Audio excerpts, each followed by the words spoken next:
I believe that Americans deserve to know what the health effects are, not to prejudge what scientific studies may show, and they deserve also a commitment to do the research on outstanding questions. So my question for you, particularly Mr. Gillen and Mr. Perry, how much money has the industry committed to supporting additional independent research? I stress independent research. Is that independent research ongoing? Has any been completed? Where can consumers look for it? And we're talking about research on the biological effects of this new technology. Thank you, Senator. I think, thank you for your focus on the issue. Safety is paramount, and as you alluded to, we rely on the expert agencies, we rely on the findings of the FDA and others as to the requirements to keep all of us safe. There are no industry-backed studies, to my knowledge right now. Happy to visit with you as to what opportunities you think there needs to be more studies, and we're always for more science. We also rely on what the scientists tell us. So essentially, the answer to my question, how much money? Zero.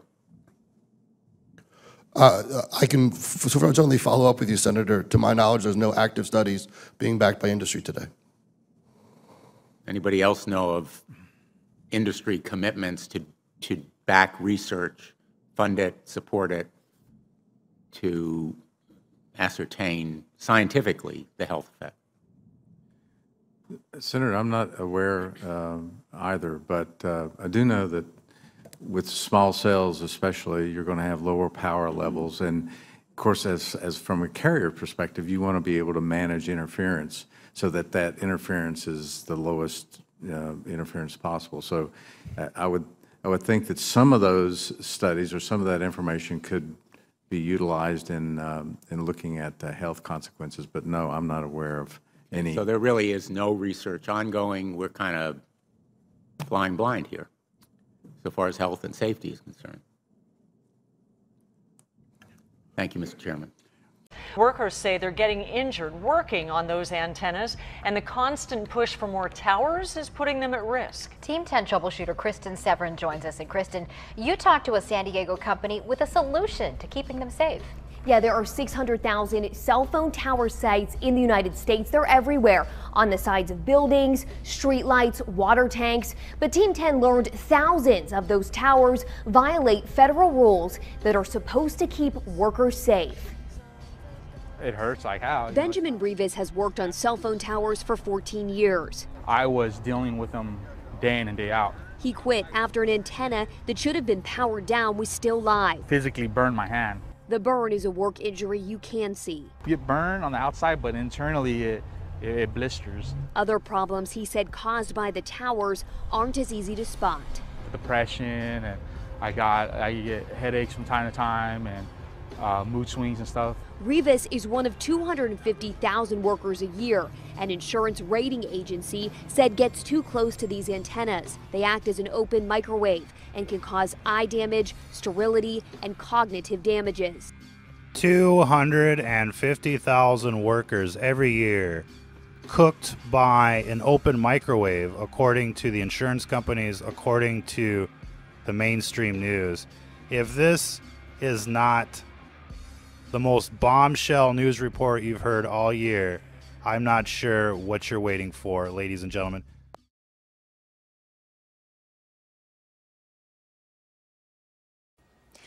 Parents outraged tonight after a fourth child is diagnosed with cancer at a San Joaquin elementary school. And parents believe it's because of radiation caused by a cell tower at the school. News tonight, CBS 13's Jen McGraw is live in Ripon with what the school is now saying. Jen? Yeah, it's become such a point of contention that more than 200 students stayed home from school yesterday in protest, and their parents went before the school board demanding answers and that they take precaution. Cell phone towers are spread throughout the community, but it's this particular one that parents say usually tell us it's 100% environmental, the type of tumor he has. Monica Ferruli's son Mason was the second child to be diagnosed with cancer in just 3 years at Weston Elementary. He was 10 years old and walked by this cell phone tower daily. It's undescribable. It's really tough. That's one of the hardest things I've been through. Joe Prime's son Kyle was the first, diagnosed with kidney cancer in 2016, and 2 more kids were diagnosed this year. It just seems like a coincidence is no longer a reason for all this illness. They believe it's this cell phone tower that's harming their kids. These kids shouldn't be guinea pigs, and we shouldn't be taking chances with the children's lives. The district has had several tests done saying the tower is safe and meets federal regulations. But some families weren't convinced and hired an expert. I wouldn't send my kids there at all. It absolutely is dangerous. Eric Windheim is an electromagnetic radiation specialist and found levels far higher than the district's expert. Children that are still developing and their cells are still dividing is the worst possible time of their life to be exposed. He says it's not just a cell tower, it transmits wireless frequencies. Instead of only going 300 yards like regular Wi-Fi, WiMAX can go 30 miles. Parents want the mast removed, but the district won't budge. And while the district has sent plenty of letters to those parents tell me that this fight is far from over. My son missed growing up with his friends. My son lost all of his hair. It's not something that I wish on anybody, to watch their child go through what our children have gone through. Kelly Prime's son Kyle was just 10 years old when he was diagnosed with kidney cancer in 2016. 5 months later, Kyle's friend and classmate Mason Ferrulli developed brain cancer.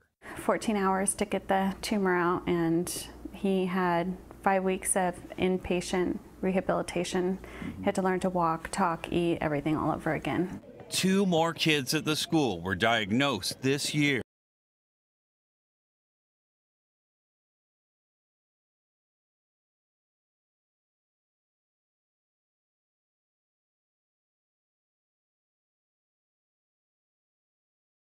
Now let's try this again now that it's daytime.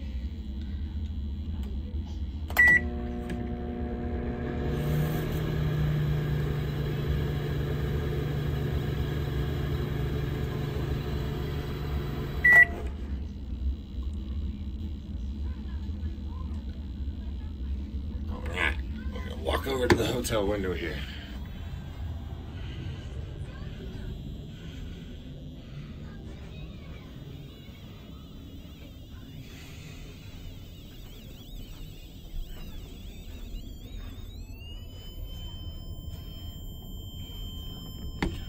Going to show you why.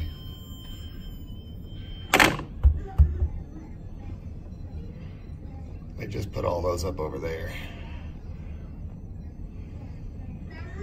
Crazy. And this is between the 2 poles.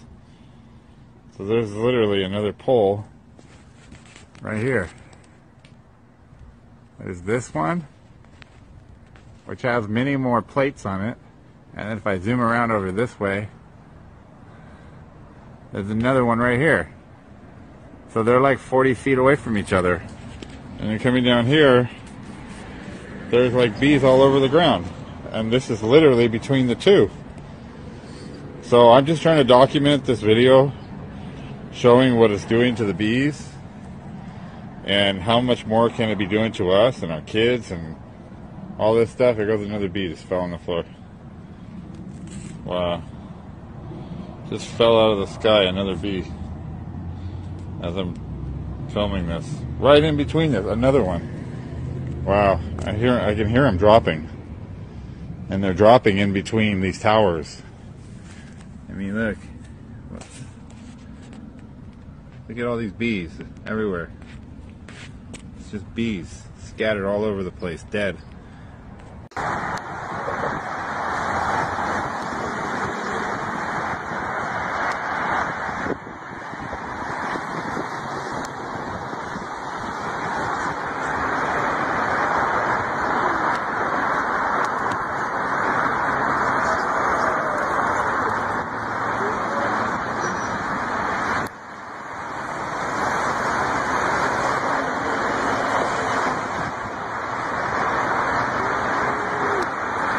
Dude, this is crazy, dude. Why is there so many fucking birds?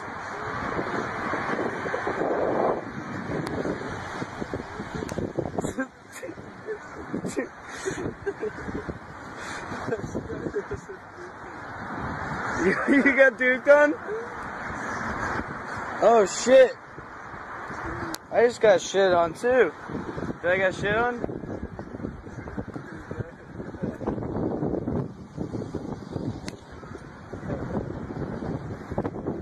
Dude, we're getting...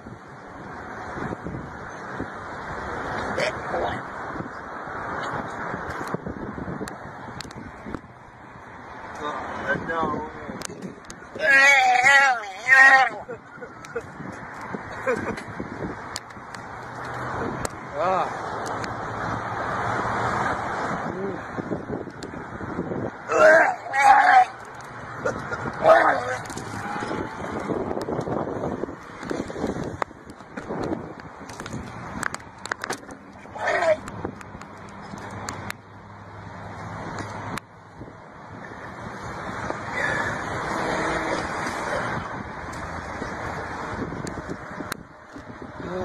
Shit. Why are we throwing up?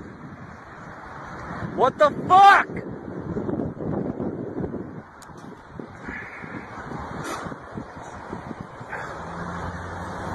Dude, what the fuck just happened, dude?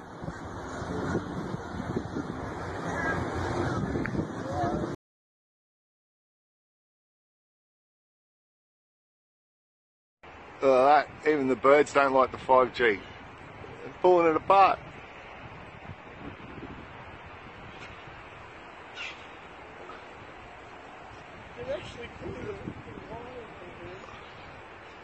Look at that one over there. Jesus. They don't like it, mate.